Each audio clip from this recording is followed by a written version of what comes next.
ప్రతి విజయం వెనుక ఉంటుందో మహిళ, వెలుగుల్ని పంచి కరిగే కొవ్వొత్తిలా, ఆ వెలుగే సత్యం శివం, గుర్తిస్తే నీదే జయం.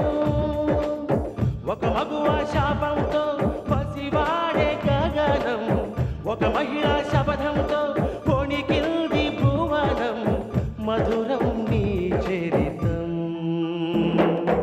ఓ మగువా జయీ భవ, ఓ మహిళా విజయీ భవ.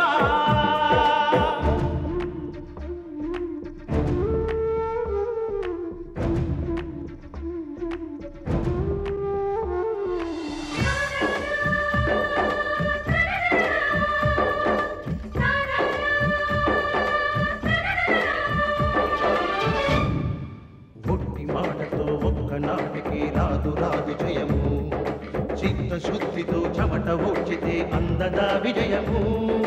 పిడుగురాలిన అడుగు ముందుకు వేయుటే ధైర్యము, మనసు చూపిన మార్గం మొదలగా సాగని పయనము. అంతులేనిది నీ సహనము, సాటి లేనిది నీ త్యాగము. బతుకు బాటలో ఎన్ని వెతుకులాటలో, మలుపు మలుపున ఎన్ని ఆటుపోటులో, గెలుపే నీ ధ్యేయం. సాహసమే నీ ఆయుధం, సాధించే నీ ఆశయం. సాహసమే నీ ఆయుధం, సాధించే నీ ఆశయం. మీ వాడి పెళ్లి సంగతి ఏం చేశారు? అదేనండి, మీ భాస్కర్కి మా ఇందును చేసుకునే విషయం అసలేం పట్టనట్టుగా మాట్లాడుకుంటూ ఊరుకున్నారేంటి? అబ్బే అదేం లేదు. మీ ఇంట్లో పెళ్లిళ్ళు అయ్యేదాకా ఆగమని ధర్మారావు గారు అన్నారు. ఆ తర్వాత నేనేం కదపలేదు. మా పెళ్ళిళ్ళు ఎప్పుడూ అయ్యాయి కదండి, ఇంకా ఎంతకాలం అని వెయిట్ చేస్తారు? పెళ్ళిళ్ళు అవడం, వ్యాపార పంపకాలు జరగడం, ముగ్గురు కొడుకులు ఎవరి పనులు వాళ్ళు చేసుకుంటూ ఉండడం, ప్రాబ్లమ్స్ సాల్వ్ అయ్యాయి కదండి. మీరింత చెప్పాక నేనెందుకు ఊరుకుంటాను? రేపే వచ్చి మాట్లాడతాను. ఏమండోయ్, ఇదంతా మీ మంచి కోరి చెప్తున్నాను కానీ ఇందులో నా స్వార్థమే లేదు సుమా. అయ్యో అలా నేనెందుకు అనుకుంటాను? మీరు ఇక్కడే ఉండండి, కాంక్రీట్ వర్క్ చూసి వస్తాను. అలాగే అలాగే. అమ్మా సీత, నువ్వు పాలిటిక్స్ లో చేరితే బ్రహ్మాండంగా ఉంటుందిరా. ముందు మన ఇంటి పాలిటిక్స్ ని డీల్ చేయని, ఆ తర్వాత స్టేట్ పాలిటిక్స్ గురించి ఆలోచిద్దాం. ఇందు ఇంటి నుంచి ఎంత త్వరగా బయటికెళ్తే అంత మంచిది. అది ఆ గడప దాటనంత కాలం మన ఆటలు సాగవు. దాన్ని ఇంట్లో నుంచి బయటికి పంపించాలన్న ఆలోచన మనకు వచ్చింది అంటే అది బయటికి వెళ్ళిపోయినట్టే. మనకు జయమురా, జయము నిశ్చయమురా, భయము లేదురా. సెలవు కావాలి నా దాకా రావటం దేనికమ్మా? మీ నాన్నతో చెప్తే సరిపోయేదిగా. సరే, సెలవు ఎన్ని రోజులు కావాలి? 20 రోజులు సార్. 20 రోజులా? ఏమిటి విషయం? మా పిన్నికి డెలివరీ టైం, తోడెవ్వరూ లేరు. డెలివరీ అయ్యి పురుటి స్నానం అయ్యేంత వరకు ఉందామని. మీ పిన్ని డెలివరీకి వెళుతున్నావు సరే, మరి నువ్వు పెళ్లి చేసుకొని తల్లివయ్యేది ఎప్పుడు?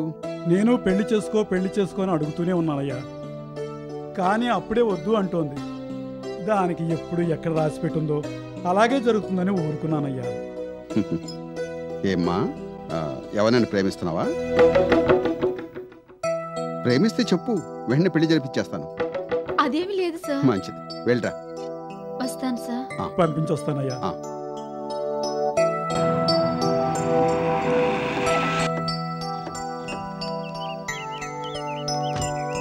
నమస్కారం అయ్యా. ఏమయ్యా బాగున్నావా? బాగున్నానయ్యా, వస్తానయ్యా. ఏంటి పవిత్ర ఇటు వచ్చావు? ఊరికి వెళ్తున్నాను, చెప్పి వెళ్దామని వచ్చాను. వెళ్ళు. నమస్కారం సార్. ఇంజనీర్ గారు రండి రండి, కూర్చోండి. నమస్కారం అన్నయ్య గారు. నమస్తే అమ్మా, కూర్చోండి. ఏం భాస్కర్, ఏం చేస్తున్నావు? మా డాడీకి హెల్ప్గా ఉంటున్నాను సార్. Very good. ఇంజనీర్ గారు, మా పెద్దబాయి రోజు సైట్కి వస్తున్నాడా? వస్తున్నాడు సార్. వాడికి ఆ వర్క్ కొత్త, కొంతకాలం దాకా మీరే అన్ని చూసుకోవాలి. అది మీరు చెప్పాలా సార్?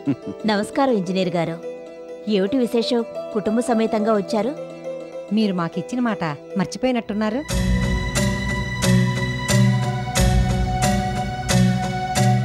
మేము మీకు మాట ఇచ్చావా?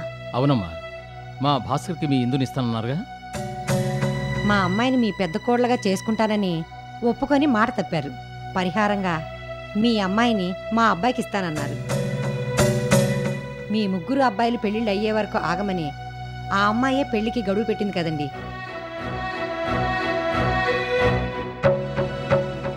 భార్యాభర్తలిద్దరూ అలా ఒకరి ముఖాలు ఒకరు చూసుకుంటారేంటండి? ఇప్పుడు మేము వచ్చి గుర్తు చేసేదాకా మీరిచ్చిన మాట సంగతి గుర్తు రాలేదా? గుర్తు లేక కాదు, మర్చిపోయి కాదు. మీ నుంచి కబురు వస్తుందేమోనని ఇంతకాలం ఎదురు చూసాం. ఈ రోజు దాకా రాకపోయేసరికి అదేదో తెలుసుకుందామని వచ్చాం. మొన్నే మగపిల్లలు పెళ్లి చేశాను, మళ్ళీ ఇప్పుడే పెళ్ళంటే? అంటే మీ ఉద్దేశం? కొన్నాళ్ళు ఆగితే మంచిదని. ఇంకా ఎంతకాలం ఆగమంటారండి?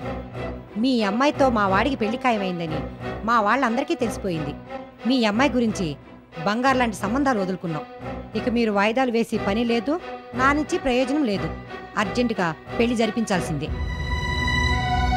ఇప్పటికిప్పుడంటే ఎలా? ముహూర్తాలు అవి చూసుకోవాలి కదా. మనసుంటే ముహూర్తాలు కరువా? మాకు తెలిసిన సిద్ధాంత గారి చేత మంచి ముహూర్తం పెట్టించాం. వచ్చే నెల 14వ తేదీ చాలా మంచిదంట. అంత మంచి ముహూర్తం ఈ మధ్య కాలంలో లేదంట. ఆ ముహూర్తానికే పెళ్లి జరిపిద్దాం. అది అది కాదు. అది కాదు ఇది కాదేంటండి? మేం పెట్టించిన ముహూర్తానికే పెళ్లి జరగాలి. అది పెళ్లి జరిపిస్తున్నాం అంతే. రండి వెళ్దాం.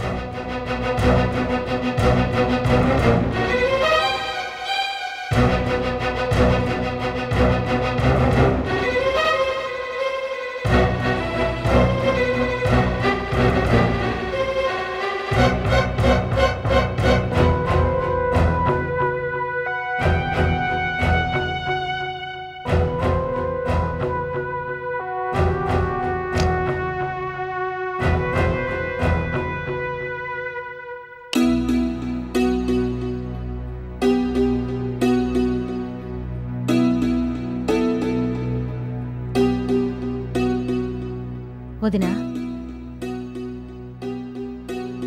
వదినా, హిందూ పెళ్లికి ముహూర్తం పెట్టిన దగ్గర నుంచి నువ్వెందుకని అదోలా ఉంటున్నావు? కన్న కూతురు పెళ్లికి కన్నతల్లికి ఉండాల్సిన సంతోషం నీలో కనిపించటం లేదో? ఎందుకో చెప్పొదినా, ఈ పెళ్లి నీకిష్టం లేదా? అదేం లేదు లక్ష్మి. మరి దేనికి ముభావంగా ఉంటున్నావు?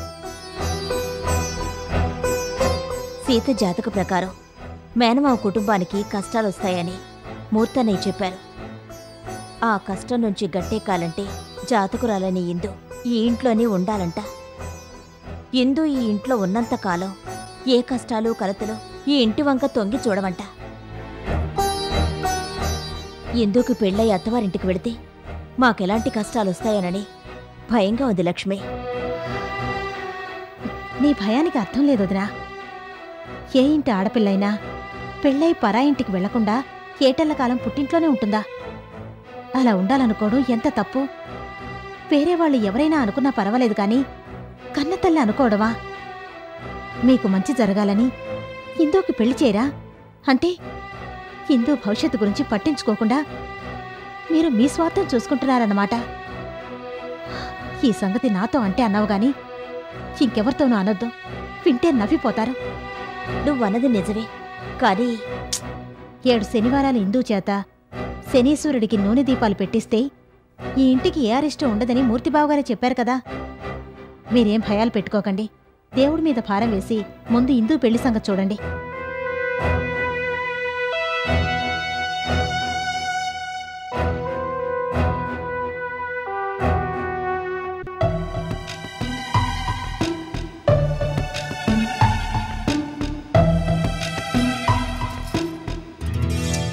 ఏమిటన్నయ్యా, మొత్తం ప్రపంచంలో బాధలన్నీ నీవేనన్నట్టు ఎందుకంత దిగాలుగా ఉన్నావు? కాశీ గుర్రవికి ఊరేగుదామని అనుకుంటే కంచరగాడి దక్కినట్టయింది నా పరిస్థితి. చచా, ఆఫ్ సైడ్. నా ప్లాన్ అంతా ఆఫ్ సైడ్. అన్నదమ్ములు కొట్టుకు చేస్తారు, ఆస్తి పంపకాలు అయిపోతాయి. అప్పుడు బావ చేతికో పెద్ద మూట వస్తుంది. ఆ మూటతో పెద్ద కోటలు కట్టొచ్చని కలలు కన్నానబ్బా. చివరికి నా కలలన్నీ కన్నీళ్లుగా మిగిలిపోయాయి. మరి ఆ ఇందు నన్న పెళ్ళాడి ఇల్లరికి వాళ్ళు నైపోతాం అనుకున్నా, అది రివర్స్ కొట్టింది. ఇక ఏం చేయాలో అర్థం కాక ఈ సిగరెట్ కాలుస్తూ బాధపడుతున్నానబ్బా. బాధపడకన్నయ్యా, ఫైనాన్స్ బిజినెస్ మన చేతిలో ఉందిగా. గుడ్డిలో మెల్లని దాన్నే నమ్ముకొని ఉన్నానమ్మా. అమ్మా చెల్లమ్మా, బావసలే పిసినారి. ఎంగిలి చేత్తో కాకిని కూడా తోలడు. సింగిల్ రూపీతో సింగపూరే వెళ్ళొచ్చేయగలడు. పైసా కోసం పడగడుపునే ప్రపంచమంతా తిరిగొస్తాడమ్మా బావ. జమా ఖర్చులు కరెక్ట్ గా ఉండాలంటాడు, ఆదాయం ఎక్కువ ఖర్చు తక్కువ ఉండాలంటాడు, ఒక్క పైసా కూడా తేడా రాకూడదంటాడు. ఇలాంటి పిసినారి మీదేకో బావతో నేనేం చేయగలనమ్మా? అందుకే బావను నువ్వే మెల్లగా మెల్లగా ట్యూనప్ చెయ్యాలి. ఫర్ ఎగ్జాంపుల్, దొంగ లెక్కలు చూపించడం, జమ కానీకుండా సగానికి సగం డొక్కేయడం వగేరా చేతివాటం పనులన్నీ నువ్వే బావకు నేర్పించాలి. అవును, అఫ్ కోర్స్ బావకి ఇట్లాంటి విషయాల్లో అనుభవం లేదు కాబట్టి, ఇట్లాంటి విషయాలన్నింటిలో మాస్టర్ డిగ్రీ పొందినవాడిని నేను ఉన్నాను కాబట్టి, బావకి ఇవన్నీ నేర్పించి వచ్చే లాభాలన్నీ ఉమ్మడి ఖాతాల్లోకి చేరిపోకుండా స్విస్ బ్యాంక్ లో నీ ఖాతాలోకే చేరాలనే చేస్తాగా. అన్నయ్య, నీకోసమేనమ్మా ఇదంతా నేను చేసేది. ముందు బావన్న నా లైన్ లో పెట్టి చెప్తా. ఈ క్షణం నుంచి ఈ పని మీదే ఉంటానన్నయ్య. వెరీ గుడ్ అబ్బా, నువ్వు అలా అంటుంటే నాకు ఉత్సాహం పెరిగిపోతుంది. అమ్మా, ఇలాంటి చెల్లెమ్మ ఉంటే ఏ అన్నయ్య జీవితం అన్న జయం జయమే.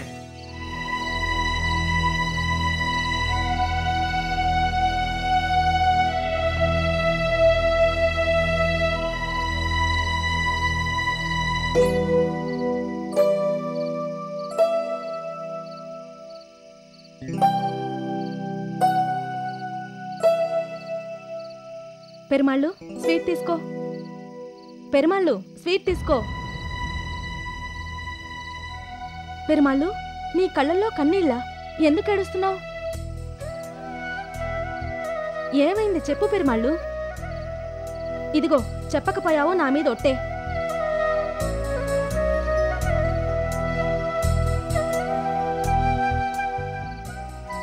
మరి మనిషి కంటే డబ్బే ముఖ్యమా? ప్రతి మనిషికి డబ్బు కావాలి, కానీ డబ్బే ముఖ్యం కాదు. అదే జీవితం కాదు. డబ్బుంటే కొండ మీద కోతైనా దిగొస్తుందిగా. కావచ్చు, అది సామెత మాత్రమే. డబ్బు లేనివాడు డుబ్బు కూడా పనికిరాడుగా. ఇది ఒక సామెతే. డబ్బు యొక్క ప్రాధాన్యతను తెలియజేయడానికి ఇలాంటి సామెతలు వాడుతుంటారు. మరి డబ్బు కన్నా గుణమే గొప్పదని నువ్వు అన్నావు కదా. అవును, అన్నాను. అప్పుడే కాదు, ఇప్పుడు అదే అంటాను. ఆస్తి లేకపోయినా మంచితనంలో నువ్వే కోటీశ్వరుడు అని నువ్వు నన్ను మెచ్చుకున్నావు కదా. మెచ్చుకున్నాను. నేనంటే నీకెంతో ఇష్టం కదా.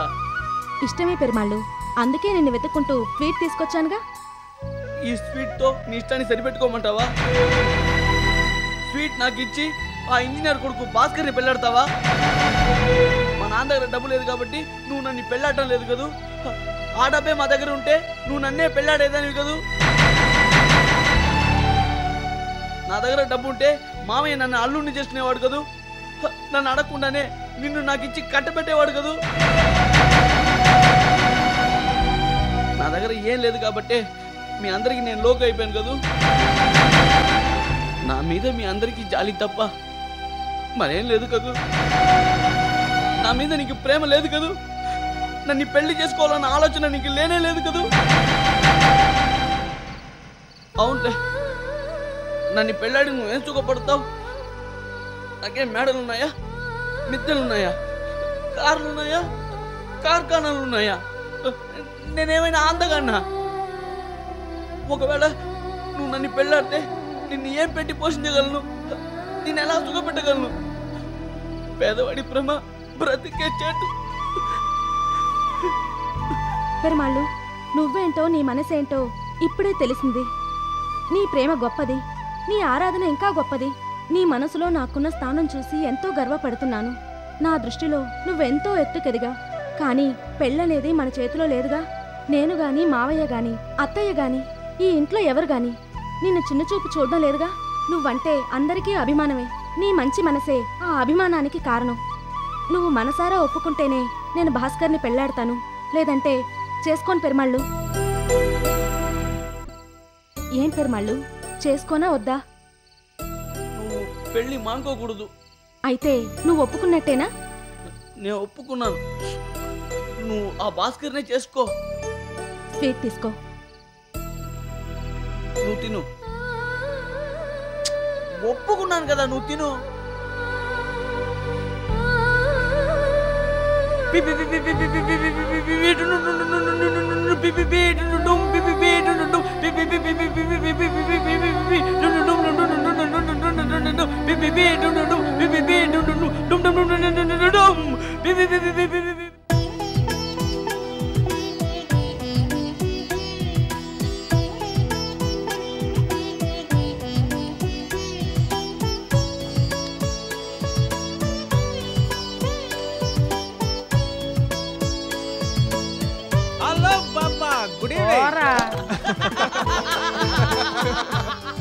ఏంట్రా నీ పిచ్చుకోవాలా? ఆ మూలొకలు ఈ మూలొకలు కూర్చొని ఊసిపోని కబుర్లు చెప్పుకునే బదులు అందరూ కలిసి ఆటపాటలతో కాలక్షేపం చేయొచ్చు కదా. విని నీ సలహా బాగానే ఉంది గాని ఆ ఆటలో పాటలో ఏదో మీ ఆడవాళ్ళు ఏం చూపించకూడదు. మా ఆడవాళ్ళకి ఆటలు పాటలు రావనుకున్నావా? ఏంటొచ్చు ఏది చూపించు. చూపిస్తా, మాలిని రావే.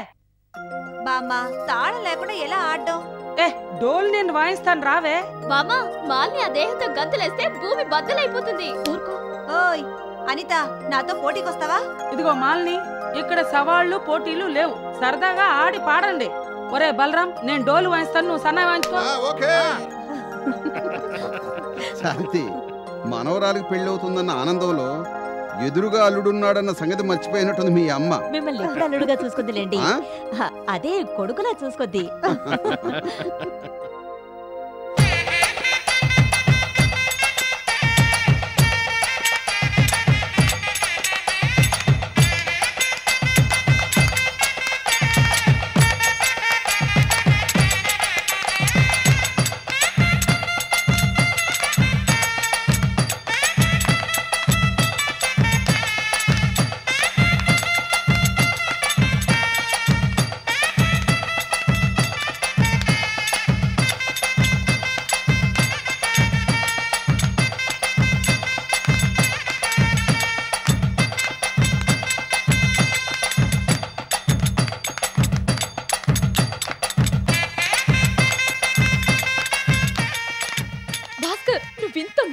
అనుకోలేదు. నన్ను పెళ్లి చేసుకుంటానని నమ్మించి ఇప్పుడు ఇందుని పెళ్లి చేసుకుంటావా? నన్ను నమ్ము పవిత్ర. ఎలా నమ్మమంటావు? తెల్లారితే ఇందు మెడలో తాళి కట్టే నిన్ను ఎలా నమ్మమంటావు? 20 రోజులు ఊళ్ళో లేకపోయేసరికి నన్ను కాదే నా ఇందు మెడలో తాళి కట్టడానికి నీకు మనసు ఎలా ఒప్పింది?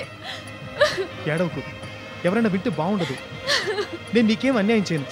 ఇందు నేను పెళ్లాడేది కేవలం సొసైటీలో స్టేటస్ కోసం, ఆస్తి కోసమే. కానీ మానసికంగా నువ్వే నా భార్యవి, నువ్వే నా ఆరో ప్రాణానివి.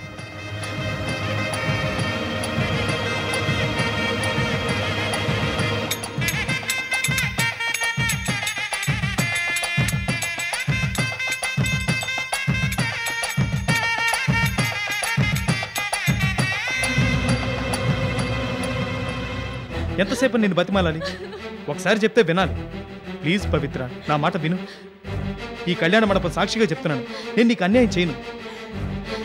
ఎప్పుడో నువ్వు నాకు న్యాయం చేస్తానంటే అప్పటిదాకా నేనేం అవ్వాలి? వేరొకరు మెళ్ళ తాళి కట్టి నాకేం న్యాయం చేయగలవు? పెళ్లి టైంకి వచ్చి గొడవ పడతావా? నా ప్రాణాలు తీయకుండా త్వరగా వెళ్ళు. నిన్ను బ్రతి మళ్ళీ లాభం లేదు, ఏడ్చి ఉపయోగం లేదు, నేను బ్రతికి సుఖం లేదు. దేవుడు లాంటి ధర్మారావు గారికి నీ సంగతి చెప్పడానికి ఎంతోసేపు పట్టదు. కానీ ఇందుకు నేను అన్యాయం చేసిందని నవ్వుతాను. మా కుటుంబాన్ని ఆదుకున్న ధర్మారావు గారి మనసు కష్టపెట్టలేను. నువ్వు ఇందునే పెళ్లి చేసుకో భాస్కర్, ఇందునే పెళ్లి చేసుకో. నేను గుయ్యో చూసుకుంటాను, నీ దారి కట్టు తప్పుకుంటాను.